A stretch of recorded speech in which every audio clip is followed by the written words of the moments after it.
Hello everyone, welcome back to Kiran English. Here we are with another video.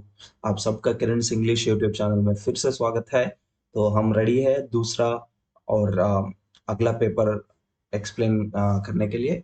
तो ये paper है SSC CGL 2021, that is tier one. ये है दिसंबर 1 और shift 3। Okay, सो दिसंबर 1 से टीयर 1 एग्जाम शुरू हुआ था। सो दिसंबर 1 का शिफ्ट 1 और शिफ्ट 2 वीडियोस रिकॉर्ड करके अपलोड हो चुका है। तो ये है शिफ्ट 3 का वीडियो। ठीक है, तो हम शुरू करेंगे विदाउट एनी डिले। तो question number 1 on the screen. So look at the first question. Antonym. Let me first erase all this. So guys, please don't forget to go to our channel first. Watch the first two videos. आप channel को जाके हमारा जो भी पहला videos है वो videos देखिए। तो पूरा इस सीरीज में हमारा प्रीवियस 2021 का सीरीज में पूरे के पूरा हम 22 का सीरीज में पूरे की पूरा 40 पेपर्स हमें रिकॉर्ड करने वाले हैं। तो ये है तीसरा पेपर। तो और 37 पेपर्स और बाकी है। तो वो सब वीडियोस आप अगर देखा तो आपको एग्जामिनेशन में एक कंप्लीट कमांड आ जाएगा। तो इसलिए मैं आपको रिक्वेस्ट कर रहा हूँ कि जरूर आप इस चैनल को सब्सक्राइब कीजिए और please click on the notification button also so that you will get the notification. Clear? So पहला क्वेश्चन देखते हैं। ये है मोस्ट अप्रोप्रिएट एंटोनिम। एंटोनिम मतलब ऑपोजिट होना पड़ेगा। वर्ड दिया हुआ है फर्टाइल। फर्टाइल का मोस्ट एंटोनिम वर्ड क्या है दिया हुआ सेंटेंस में? सेंटेंस क्या है देखिए। A teacher asked what is grown in which kind of land, rich, wet, barren and fashion. Clear? So हमें ऑप्शंस भी दिया हुआ है। फर्टाइल मतलब जो भी हमारा धरती बहुत प्रॉफिट्स देती है, जहाँ पे हम कुछ पैडी वगैरह ग्रो करते हैं ना, तो उसको बोलते हैं फर्टाइल लैंड। सो जो भी लैंड हमें गुड रिजल्ट्स देती है एग्रीकल्चर का हिसाब से, तो उसको बोलते हैं हमें फर्टाइल लैंड। सो फर्टाइल लैंड का ऑपोजिट होता है जो जो भी धरती उसमें कुछ ट्रीज वगैरह कुछ हमें पैदा करने के लिए नहीं मिलेगा, वहाँ वाटर भी नहीं रहेगा, उसमें कुछ संतुलन भी नहीं रहेगा। सो उसको हमें बोलते हैं कुछ बैरन लैंड जैसा। तो फर्स्ट वन देखिए। फैशन मतलब ए बी फर्टाइल का सेम मीनिंग आते हैं फर्टाइल। सो ए होती है synonym. Rich and fertile can also be used as synonyms in terms of agriculture. Rich is also fertile. Barren is nothing but a dry land. वहां पे पानी नहीं है, हमें कुछ प्लांट्स वगैरह कुछ भी सफल ऐसा करने के लिए नहीं होती है। सो उसको हमें बोलते हैं बैरन लैंड। वेटलैंड्स बोले तो भी फर्टाइल लैंड्स है। वेटलैंड्स मतलब जहाँ पे हमें प्लांट्स ग्रो करते सकते हैं, ये भी सिनोनिम हो जाएगा। हमारा एक ही एंटोनिम है, वो है बैरन। बैरन मतलब जहाँ पे हम कुछ भी ग्रो करने के लिए लैंड सही तुलन नहीं है, उसको हमें बोलते हैं बैरन। ठीक है, तो हमें जाएंगे सेकंड क्वेश्चन में। Select the correct passive form of the given sentence. Okay, select correct passive form. मैं हर दिन आपको जब भी मैं एसएससी एक्सप्लेनेशन देता हूँ तो उसमें हमें ये टाइप ऑफ क्वेश्चंस मिलेगा। तो एक्टिव वॉइस पैसिव वॉइस हमारा एक जरूर क्वेश्चन है। इसमें सिर्फ और सिर्फ एक शॉर्टकट हमें दिखाना पड़ेगा। सो अगर हमें शॉर्टकट याद है तो directly with in fraction of 5 to 10 seconds only we can answer. Okay, so look at the sentence very carefully. I will write the rule. Okay, the manager यहाँ पे होता है सब्जेक्ट जो काम कर रहा है। what did he do? He explained. Explain मतलब वो होता है V2. Immediately we should understand the tense. This is the tense of simple past tense. Simple past tense subject plus V2 हुआ तो उसको हमें बोलते हैं simple past tense. The latest assignment to लाना। जब भी सिंपल पास्ट होता है उससे पैसिव वॉइस में हमें कन्वर्ट किया तो हमारा स्ट्रक्चर आता है ऑब्जेक्ट प्लस was और were plus V3 plus subject. तो ठीक है, यही हमारा पैसिव वॉइस का स्ट्रक्चर है। ये है हमारा एक्टिव वॉइस का स्ट्रक्चर। अगर हमें एक्टिव वॉइस सही तरह का ढूंढ पकड़ा तो पैसिव वॉइस ऑटोमेटिकली आ जाएगा। So when you find out the active voice structure very carefully, then immediately passive voice is quite easy, remember. Okay, so in the sentences you should search for such kind of structure which comes with was v3 or were v3. Clear? Look at the first one. What is the first one? Was v3. Looks good, looks good, that's it, we cannot finalize. Okay, had explained is not possible, had been explained not possible, had been explained not possible. Only was plus v3 or were plus v3, that's it. So only was plus v3 comes with the first option. Clear? The latest assignment was explained to Lana by the manager. Very clear, absolute shortcut. Please focus on this type of questions because these are the scoring questions. Remember, these are the scoring questions. ठीक है? तो चलेंगे दूसरा question में, अगला question में. Most appropriate synonym of the word transient. Very, very important, my dear friends. Very, very important word which is given in the competitive examinations. Transient is something which is only for short period of time, which remains only for short period of time. Transform का मतलब होता है कुछ change करना, कुछ transform करना, एक रूप से दूसरे रूप को चेंज करना, उसको बोलते हैं transform. Transmit is nothing but it is just like a travelling, travel, transmit it is also like a transport. Okay, transport करना. ट्रैप मतलब किसी को कैच करना और सीज करना. ओके, कुछ अलग अलग तरीका से प्लान करके उसको अगर हमें पकड़ लिया तो उसको हम बोलते हैं ट्रैप. ठीक है. So temporary which is only for short period of time. हमारा सिनोनिम चाहिए यहाँ पे. सिनोनिम का मतलब है सेम वर्ड, सेम मीनिंग देना पड़ेगा. तो वो आता है सेकंड वाला हमारा temporary. Transient in something which is temporary only for short period of time. ऐसा वर्ड है ना, बहुत और बहुत लोग पोएम्स में यूज करते हैं. पोएम्स में instead of using temporary they use transient. Clear? Next next question में जाएंगे हमें. Select the correct direct form of the given sentence. Okay. So remember, first of all, read the sentence very carefully. What is the sentence? She asked me. Asked is absolutely in the V2, right? V2 in the sense we are speaking about the past form. So past form in the sense in the direct speech only said must be there. Only if said is there, we can change it into asked like this. Okay. So said to is okay, said to is okay, said to is okay, says is out. Fourth one is out directly from the beginning. Okay.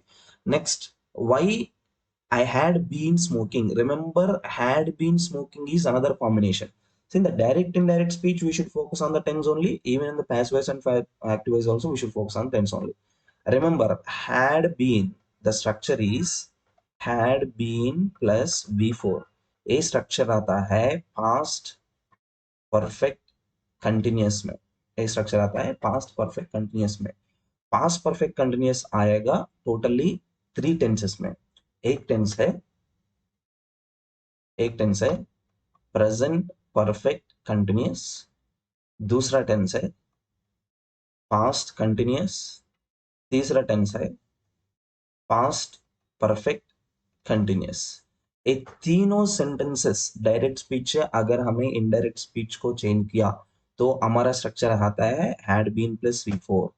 तो आपको ढूंढना पड़ेगा इस तीनों में एक sentence को. Continue कीजिए. क्या दिया है यहाँ पे? that day is given. Remember, in the direct speech only if today is there you can change it into that day. See, today, that's it. So all the sentences are fine. Let us check the tense here. Were you smoking आता है past continuous का. Okay, past continuous. Are you smoking आता है present continuous. Smoke, why you smoke? Remember, smoke is only V1 form, not even smoked is there. V1 we cannot use. So present perfect continuous, past continuous, past perfect continuous. इन तीनों में सिर्फ एक ही tense आया है, वो है past continuous. सो हमारा आंसर आता है यहाँ पे ऑप्शन 1 का. सो पास्ट कंटिन्यूअस चेंज गया है हमें पास्ट परफेक्ट कंटिन्यूअस. तो पूरा सा सेंटेंस देखे. She said to me, she asked me. WH word as it is use करना पड़ेगा. जब भी क्वेश्चंस में यूज करते हैं WH वर्ड को. Were you smoking today? I had been smoking that day. Clear? So sentence is with a shortcut. If you know the shortcut easily, you can get the answer very easily. Next, let us go to question number 5. Choose the option that can substitute underline segment correctly and complete the meaning of the sentence. So हमें एक ऐसा word यहाँ पे substitute करना पड़ेगा. वो grammatically और meaning हिसाब से भी ठीक होना पड़ेगा. यहाँ पे सेंटेंस देखिए, Navika is a superb and impressive child in her class. Superb and impressive मतलब एकदम like a talented, very intelligent type of girl. Okay, so splendid is something which is very colorful, excellent. Okay, splendid हमें बोलता है जो भी colourful होता है ना, देखने के लिए अगर अगर कोई सीन या कोई मूवी या कोई कलर बहुत पसंद आया हमें देखने के लिए, उसको हमें बोल सकते हैं स्प्लेंडेड। ब्रिलियंट होता है इंटेलिजेंट। Okay, intelligent. डैजलिंग का मतलब भी है showy, which is very colourful. Okay, splendid और डैजलिंग दोनों एक ही मीनिंग हो सकते हैं। तो विविड देखिए, विविड मतलब भी वो भी है ब्राइट, कुछ भी जो भी कलरफुल होता है। सी colourful, showy and bright, these three are synonyms. Okay, one meaning. Sometimes brilliant is also the synonym of the remaining words, but remember here we are speaking about superb and impressive child, and यहाँ पे हमें बात कर रहा है class का बारे में। क्लास का मतलब जो भी होता है, क्लास का कुछ भी डिस्कशन यहाँ पे हो रहा है, वो है इंटेलिजेंस का बात हो रहा है। We are not speaking about the color, the dress that she is wearing and all. We are speaking about her intelligence. ठीक है, तो हमें यहाँ पे वो एक ही वर्ड यहाँ पे रिप्लेस करने के लिए सही होता है, वो है brilliant. Brilliant in the sense super, impressive, talented, intelligent, ये सब एक ही मीनिंग देता। जाएंगे दूसरे सेंटेंस में। सेलेक्ट मोस्ट अप्रोप्रिएट एंटोनिम होना है यहाँ पे। एंटोनिम का मतलब है हमें इसको ऑपोजिट वर्ड दिखना पड़ेगा। सो कैजुअल, कैजुअल का मतलब कुछ सीरियस नहीं है, ऐसे ही मजा मजा में कुछ भी करते हैं ना, वो तो उसको हमें बोलते हैं casual. Spiritual is something which is Holi, godly related. Casual and personal both can be synonyms usually. Formal in the sense like something which is official. Okay, casual नहीं है, ये ऑफिशियल है। Traditional, spiritual, these two are related but nowhere related to casual. So your answer comes only with the formal. Casual can be used at the meaning of informal. Okay, so कुछ भी ऐसा time pass में करते हैं ना, उसको हमें बोलते हैं कैजुअल। कुछ भी ऐसा कोई बोला तुम्हारा ऑफिस में करने के लिए, तो उसको हमें बोलते हैं फॉर्मल, ऑफिशियल का तरह। ठीक है, तो हमारा आंसर हो जाएगा थर्ड। नेक्स्ट जाएंगे क्वेश्चन नंबर 7 में। Select appropriate option to replace the underlined word with adverb. Adverb को रिप्लेस करना पड़ेगा, तो दिया हुआ एडवर्ब है regularly. I went to Paris regularly. Remember, regularly is not a correct word here, because went is given, went का मतलब होता है v2, that means simple past. In simple past we don't use the word regularly, we don't use the word twice, we don't use the word often. We can use the word happily and yesterday. Tell me which is your answer. I went to Paris yesterday. I went to Paris happily. Which one is sensible? According to the time period, we need some adverb, so that can be used only with the yesterday. That means we are referring to some simple past. Simple past को हमें यहाँ पे focus कर रहे हैं, तो इसलिए simple past में कीवर्ड हो जाएगा yesterday. And moreover, we are replacing एक time period. Remember, happily is an adverb of manner. Okay, so ये भी हमें फोकस करना पड़ेगा. Let us see, look at this. This is what we are missing. Adverb of time. तो यहाँ पे हमें ढूंढना पड़ेगा adverb of time. Happily है adverb of manner. ये है adverb of manner. कुछ भी हमें खुशी से किया है, तो उसको हमें बोलते हैं adverb of manner. But yesterday is adverb of time है, तो हमें यहाँ पे ढूंढना पड़ेगा adverb of time. So adverb of time हो जाएगा past के हिसाब से, वो है yesterday. ठीक है, चलेंगे दूसरा क्वेश्चन में। Select most appropriate antonym again. So फिर से एंटोनिम यहाँ पे फाइंड आउट करना पड़ेगा। So look at the word given, that is conceit. Conceit है something which is being very pride. जो भी जब भी हमें कुछ पैसा आता है, कुछ काम मिलता है, कुछ जॉब आता है, तो कोई लोग होता है जो बहुत प्राउड फील करता है। प्राउड का पॉजिटिव फील नहीं है, फीलिंग नहीं है, वो नेगेटिव है। मैं ही किया हूँ, मेरे को ही जॉब आ गया है, जैसा फीलिंग होना है, बोलते हैं मैं प्राउड फीलिंग या प्राइड फीलिंग। ओके, तो look at the first one, concealment. Concealment and hidden both of them are same.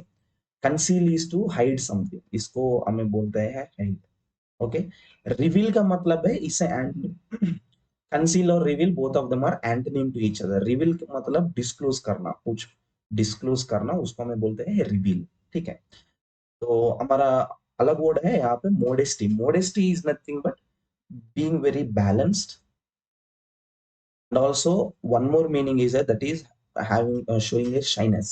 See, जो लोग होते हैं अगर कुछ भी हो जाए उनका जिंदगी में, जॉब आ जाए या और कुछ भी आ जाए, उन लोग कुछ प्राउड ऐसा फीलिंग नहीं दिखाते, तो उन लोग तो बहुत बैलेंस तरीका रहते हैं, तो उसका मैं बोलते हैं मोडेस्टी. सो प्राइड फील करना बहुत और बैलेंस्ड फील करना, सो वो दोनों एंटोनिम हो जाएगा. हमारा आंसर है 3. जाएंगे 9th क्वेश्चन में. Select most option. Select the option that can be used as one word substitute for the given words. So one word substitute क्या है यहाँ पे? Feeling of showing extreme tiredness. देखिए यहाँ पे extreme tiredness का बारे में बात कर रहा है. First word देखिए vitalized. Vitalized is nothing but anything that is very strong or to give a strength. Nervous feeling ये है, अगर हमें कुछ इंटरव्यू देना पड़ना है, वो है, हमें बोलते हैं नर्वस फीलिंग. जब आप टायर्ड होते हैं उसको नर्वस नहीं कहते हैं, तो आपकी जो भी टेंशन में आता है, जो भी टेंशन है, उसका हमें बोलता है नर्वस. ठीक है. So weary is nothing but this is related to tired. Okay. Drowsy is nothing but something which is related to sleepy. So काम करके करके अगर आपको ऐसा नींद आ रहा है, सो उसको बोलते हैं ड्राउजी. तो सिर्फ एक्सट्रीम टाइमनेस का बात करने वाला एक ही वर्ड है, वो है very. That means something when you are tired. Next जाएंगे 10th क्वेश्चन में. रीअरेंजमेंट ऑफ द सेंटेंस है, देखिए ठीक से, तो हमें थोड़ा सा इसको जूम आउट करना पड़ेगा ताकि आपको पूरा सेंटेंस देखे. तो यहाँ पे सेंटेंस देखिए, मैं डायरेक्टली एक ऑप्शन को यहाँ से निकाल रहा हूँ, वो है आर. ठीक है. सेंटेंस निकाल रहा हूँ, ऑप्शन नहीं. क्यों सेंटेंस निकाल दिया? क्योंकि मैं पहले से ही like in the previous videos also I already told you, you have to first focus on the first letters of the options.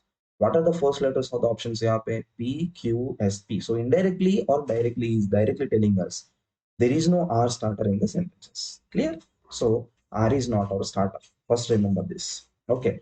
Look at P. We are naturally social creatures. Okay. Introduction के लिए यह use करने के लिए ठीक sentence है.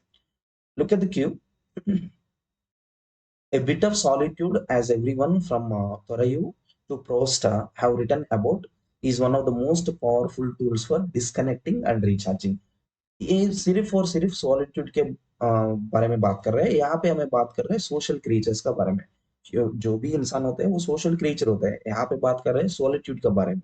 तो उन दोनों को होल्ड पे रख दीजिए. तो come to S1. What is there in S? However, remember is such kind of word which we उसको हमें बोलते हैं adverbial conjunction. This is adverbial conjunction. In adverbial conjunction, remember my dear students, we don't use this in the beginning of the sentences. So S is absolutely not our beginning. Remember, keep that aside. So our beginner should go with Q or beginner should go with P. Which one is sensible? Let us go with first of all P pair. What is there in P and what is there in S? We are naturally social creatures. However, all the time with people takes its toll. Remember, however, all the time with the people takes its toll. That means it increases day by day with the number of the people that come in. Okay, a bit of solitude, as everyone from Thoreau to Proust have written about this social creature. It is one of the most powerful tools for disconnecting and recharging. What is that solitude? This does not mean you need not to lock yourself away. Solitude का मतलब ये नहीं है कि आपको दूसरा जगह पे जाना पड़ेगा, आपको दूसरा लोग से बहुत दूर लॉक करना पड़ेगा, ये सब नहीं है. तो सॉलिट्यूड का हमें बात कर रहा है, इमीडिएटली हमारा पेयर होना QR. सो आप देखा तो QR कहाँ कहाँ पे है? यहाँ पे QR नहीं है, यहाँ पे QR है, यहाँ पे भी QR है. ठीक है. तो हमारा रीअरेंजमेंट कैसा होना पड़ेगा? अभी हमारा ऑप्शन होना है तो एक होना, नहीं है तो चार होना, बस. ठीक है. तो एक ही यहाँ पे डिफरेंस है, वो है S एंड S. यहाँ पे S एंडिंग में दिया हुआ है, यहाँ पे S सेकंड प्लेस में दिया हुआ है. सो S अगर आपने देखा तो all the time with people takes its toll in the sense we are speaking about the naturally who are social creatures speaking about the same people. मतलब हमारा रीअरेंजमेंट होना यहाँ पे PS, उसका बारे में होना QR. तो पीएस में एक ही इंफॉर्मेशन हमें बात कर रहा है और क्यूआर पे भी एक ही इंफॉर्मेशन हमें डिस्कस कर चुका हूँ, तो इसलिए हमारा ऑप्शन होगा फोर्थ वन। सो यहाँ पे हमें लाइक देखिए यहाँ पे जो भी इंफॉर्मेशन है ना, वो इंफॉर्मेशन किसी तरह और किसी तरह इंफॉर्मेशन को कनेक्ट कर रहा है। तो जो भी कनेक्शन है उसको हमें बोलते हैं पेयर। अगर वैसा पेयर आप कनेक्ट किया तो हम आपका जो भी आंसर है ना वो जल्दी से जल्दी कनेक्ट हो जाएगा। ठीक है, हमें देखेंगे और एक रीअरेंजमेंट को, लेकिन यहाँ पे हमारा स्टार्टर दिया हुआ है, वो स्टार्टर है माइकल होल्डिंग हु। ओके, ये भी रीअरेंज करना पड़ेगा। Who 20 years? Not at all possible, my dear friends. Eliminate four from the beginning. Who commentary panel? We are speaking about a person, and immediately after relative pronoun who, we need a verb. Commentary panel is a noun form. Q cannot be used in the beginning. Eliminate. Who was a member is okay. Who is think not possible. AC is also not possible. तो एक ही option बच चुका है, वो है are. ठीक है, तो देखेंगे, एक कंफर्म करेंगे। Michael holding was a member of the Sky Sports 20 years, has finally drawn curtains on क्या आ रहा है क्या, या नहीं, आर क्यू होना है यहाँ पे।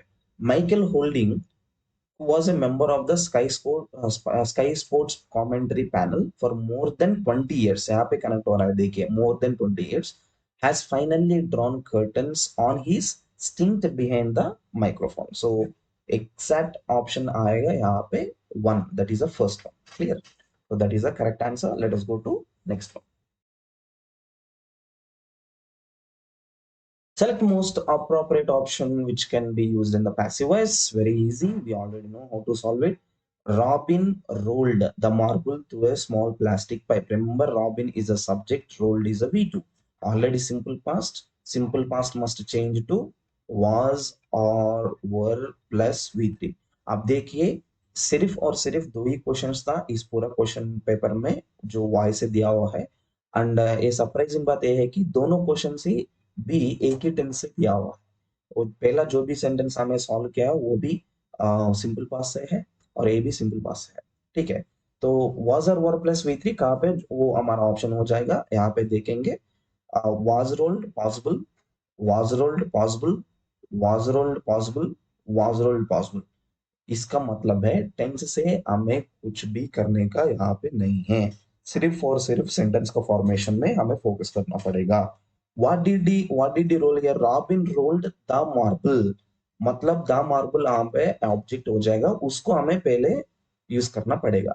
The marble was rolled possible है, a small plastic pipe was rolled no, a marble through a small plastic pipe not possible. तो हमारा ऑप्शन हो जाएगा 1 और 3 पे।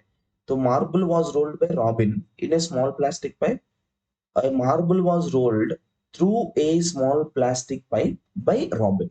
So सही सेंटेंस आ जाएगा 3 से। तो यहाँ पे देखिए टेंसेस का डिफरेंस कुछ भी सेंटेंस में हो सकता है, लेकिन यहाँ पे सेंटेंस टेंस का कोई भी डिफरेंस नहीं है। सेंटेंस का डिफरेंस है सेंटेंस का डिफरेंस में वो उसका स्ट्रक्चर, जो भी हमारा सब्जेक्ट ऑब्जेक्ट वगैरह होता है ना, तो जो भी वर्ड्स यूज किया वो इधर उधर यूज किया, तो ऑर्डर में यूज करना पड़ेगा।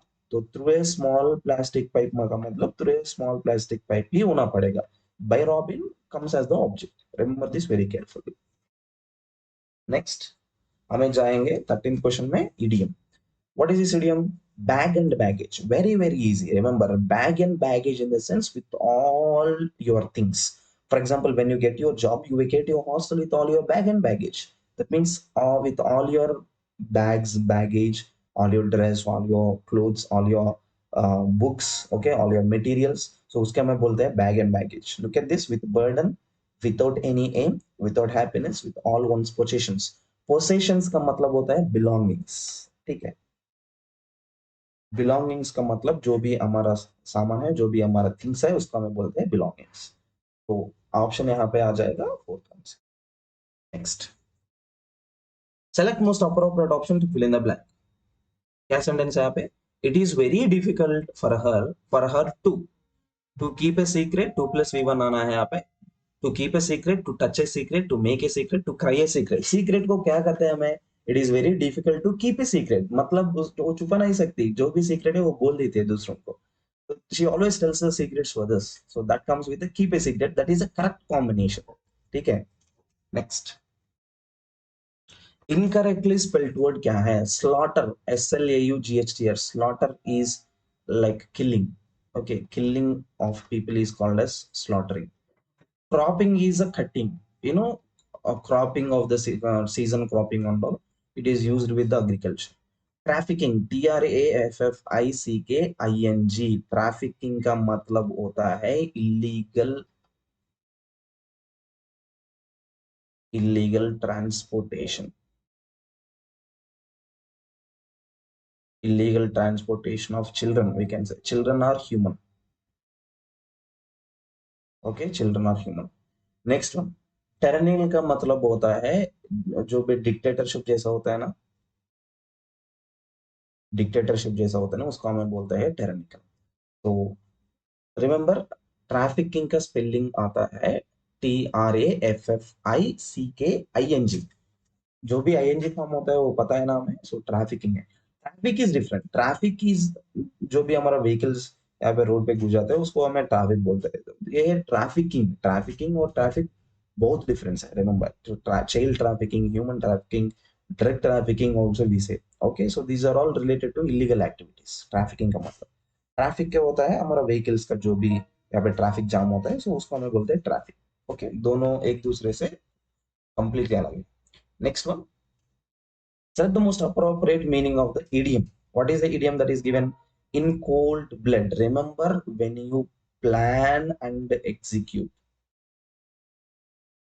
कुछ भी मर्डर आप प्लान करते के एग्जीक्यूट किया तो उसको हमें बोलते हैं in cold blood. He was murdered in cold blood. Clear. In cold weather, deliberately, when blood was cold, regretfully. Remember, cold blood का मतलब है पहले कोल्ड नहीं है, कोल्ड के बारे में यहाँ पे बात नहीं कर रहा है मैं. रिग्रेटफुल्ली और डेलिबरेटली. डेलिबरेटली का मतलब होता है wantedly. Wantedly in the sense wanted to literally kill. So उसका मैं बोल सकते हैं plan and execute. He planned and executed that. He wanted to murder somebody, he planned it. That is called as cold-blooded murder. Have you heard that? I hope you heard that. Next one, let us go to question number 17. Rectify the sentence by selecting the correct spelling of the underlined word. What is the underlined word here? David was put off by gleaming eyes in the dark. Okay. Gleaming, GLEAM. Gleaming. Gleaming का मतलब होता है जो भी यहाँ पे like shining, एकदम shining जैसा होता है ना, चमकते है ना. सो अगर कुछ भी डार्क, कोई भी डार्क में अगर आप ऐसे जा रहे हैं, कोई भी ऐसा टॉर्च ये सामने से आके आपका आंख में डाल दिया तो उस ग्लीमिंग जैसा होता है, शाइनिंग जैसा होता है. आप देखने के लिए उतना कंफर्टेबल फील नहीं करते है, तो उसको मैं बोलते हैं gleaming eyes. Gleaming eyes animals को भी हमें रेफर कर सकते हैं, वो है शाइनिंग आइज. तो जब आप अंधेरे में अगर आप टॉर्च ऑन किया तो जो अगर कोई जानवर है वहां पे, तो वो जानवर का आइस है ना ऐसा शाइन होता है, तो उसको मैं यहाँ पे बोलते हैं ग्लीमिंग. सो लेकिन ग्लीमिंग का स्पेलिंग है GLEAMING. सो वो होता है शाइनिंग. तो यहाँ पे हमारा आंसर आ जाएगा तब. Okay. Next, select most appropriate option to fill in the blank. Planets are dash around the sun. तो ये है इज, एम, आर, was और वर का रूल है. इसको हमें बोलते हैं बी फॉर्म्स. रूल होना है यहाँ पे इसका बारे में V3, V4, नाउन, एडजेक्टिव और प्रीपोजिशन. ठीक है. So planets are dash around the sun, revolving around the sun, circling around the sun, rotating around the sun, rounding around the sun. Which is the correct one? We have been studying this since our childhood. Yes or no, my dear friends? We have been studying this sentence. So which is our correct answer? Planets are exactly revolving. Revolving मतलब है ऐसा एक अपने आप को circle करना और किसी दूसरे प्लैनेट से भी सर्किल करना. सो उसका मैं बोलते हैं रिवॉल्व. ठीक है. जाएंगे नेक्स्ट क्वेश्चन को. The following sentence has been divided into parts and we need to find out if there is any error. Okay, if you don't find out any error, you can go with no error. The child was gazing longingly at the toy. The child was gazing. Was का बारे में मैं V4 use कर सकते हैं, वो भी वही पहले हमें इससे पहले वही बताता मैंने. Was is given, was plus V4 is possible. उसको हमें बोलते हैं पास्ट कंटिन्यूअस टेंस, ठीक है। सो स्ट्रक्चर यहाँ पे आता है was और were plus V4, a tense है, past continuous tense, ठीक है, past continuous tense. The child was gazing longingly in the sense wantedly. He wanted something. He is desiring for something.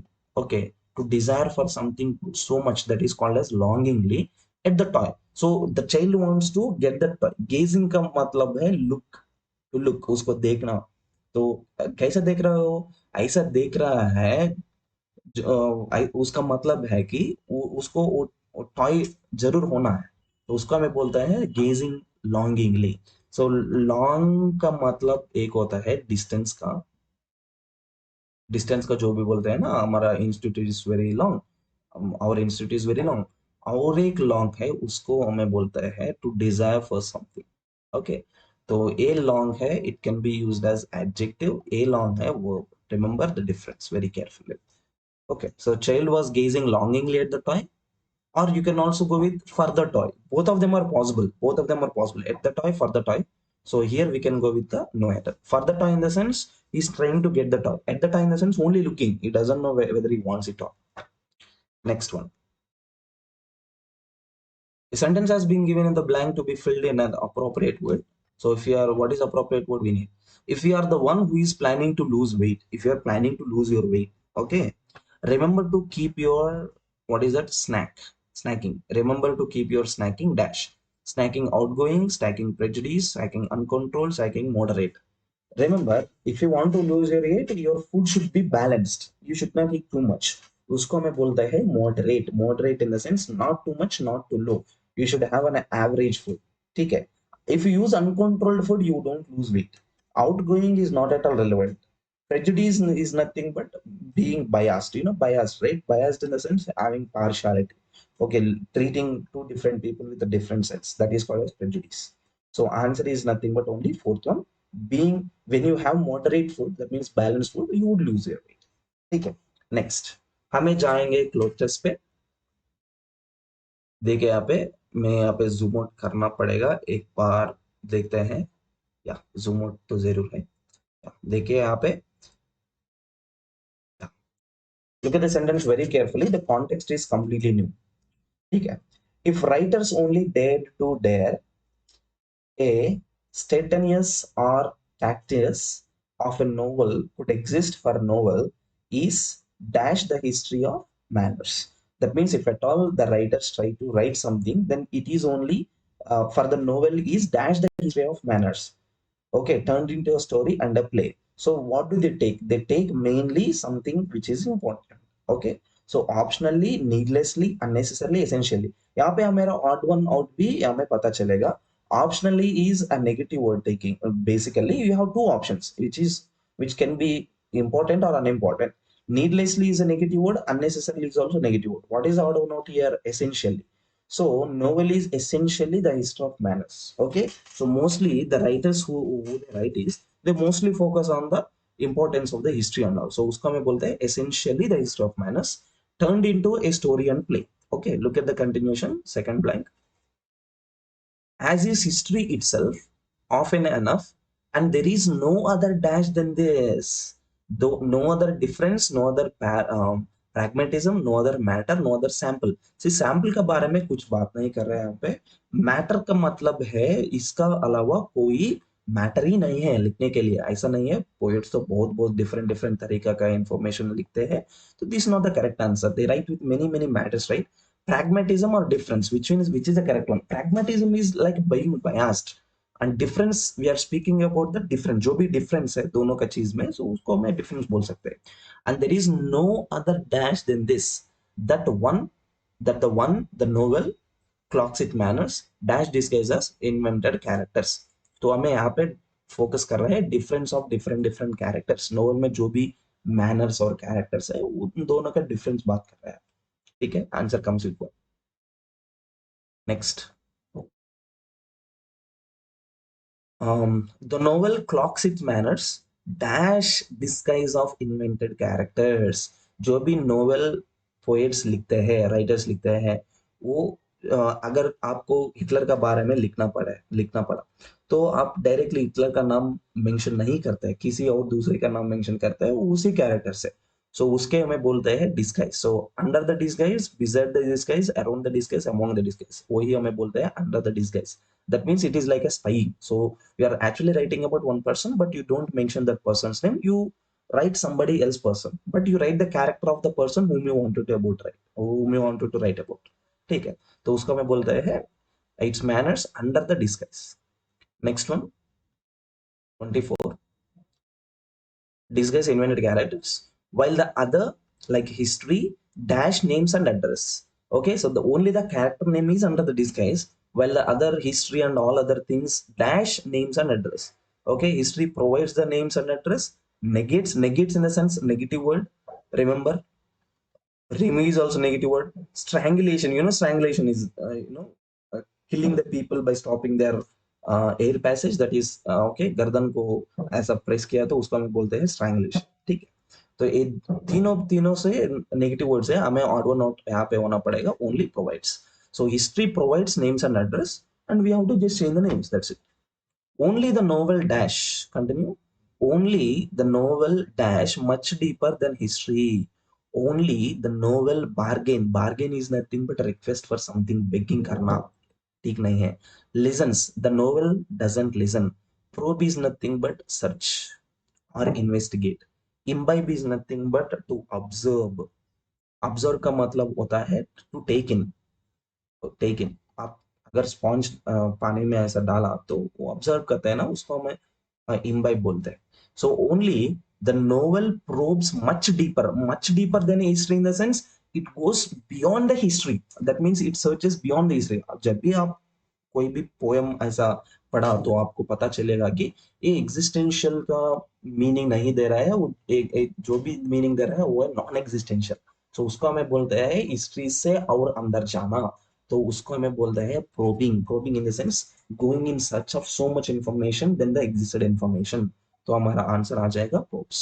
ठीक है, तो ये था एसएससी सीजीएल का टेयर 1।